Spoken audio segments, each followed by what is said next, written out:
right away. There you go. Wrist hinge, hit down.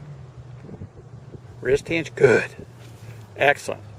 Main thing I want is that good wrist hinge. That's an important piece of a golf swing.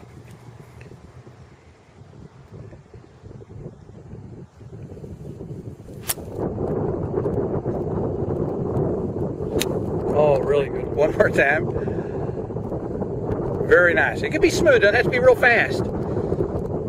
Good. And then now, this time do that and then swing. Good. Again. Good swing. Okay, good. Flare that left foot just slightly. That's it. Good. Wow. Sheri, we're going to look at compare session 1 to session 2. On the left is 1 and on the right is 2. You can see on the left in your 3 position, this is when the left arm is parallel to the ground. I mentioned in the swing report that I wanted to work a little bit more on that move from 1 to 3. This is you in the 3 position, and you can see a dramatic difference in the 2. In both swings, you have a really good extended left arm, so that's good. One of the things that I wanted to work on in session 2 was this extension right here. Wrist hinge. And then you can see how your wrist hinge is so much better in session 2. So that was a big improvement, and that's going to give you a lot of power. That club going back more, that club is now loading in your hands more, and it's going to give you more power to unload into the golf ball.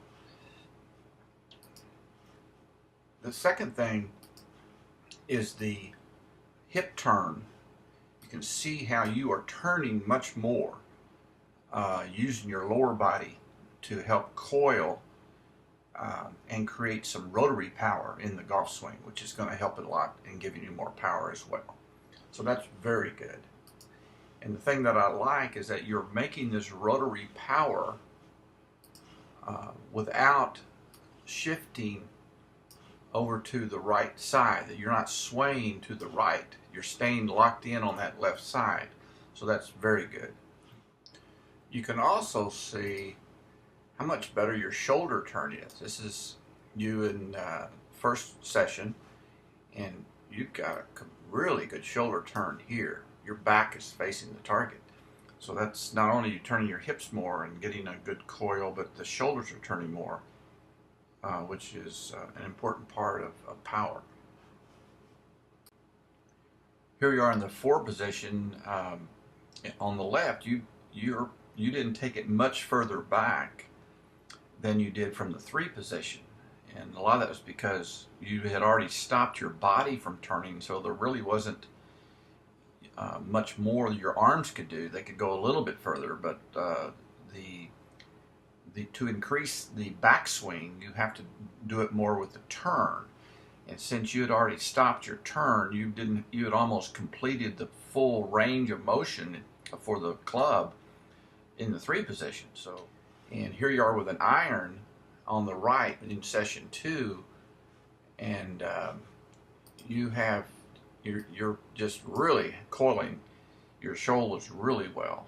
And the thing that I like is if you look, both feet are still flat on the ground, so you're not leaning to the right, you're not lifting this foot off the ground, you're solid on this left side.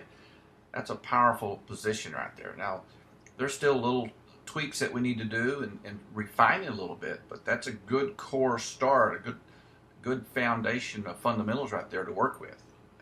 So that's very good. Sheri, now I'm going to take your swing down through impact and show you how much you've improved your forward swing now, your downswing and your through swing.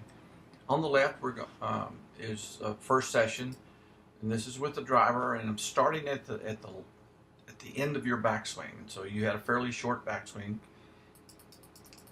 As you come down, you don't see a lot of body action. You don't see the hips turning to the target or the weight shifting to the left side. Mostly just a hand and arm swing as you come through. You can see how you're still very flat-footed as you come through. Now, in session 2, we worked a little bit more on that. You can see how as you come down, you're still holding this angle in the shaft here in left arm. You're holding that power angle. That's excellent. You're starting to move to the left side. You can see how you're driving to the left, hitting through the ball. At impact, I'm going to back your first session swing at impact and bring it to impact.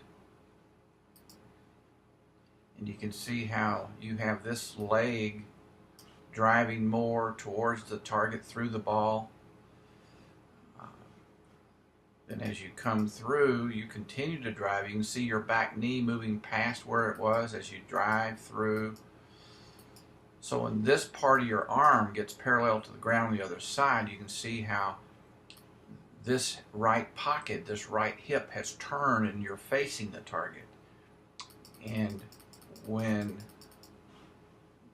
this basically gets parallel to the ground, you still have your knee back here and you haven't turned. So that's a big improvement. And the most obvious, of course, is look at this back foot. You're off the ground with that back foot, not a toe. Very nice. So that's a full and complete golf swing. Full backswing,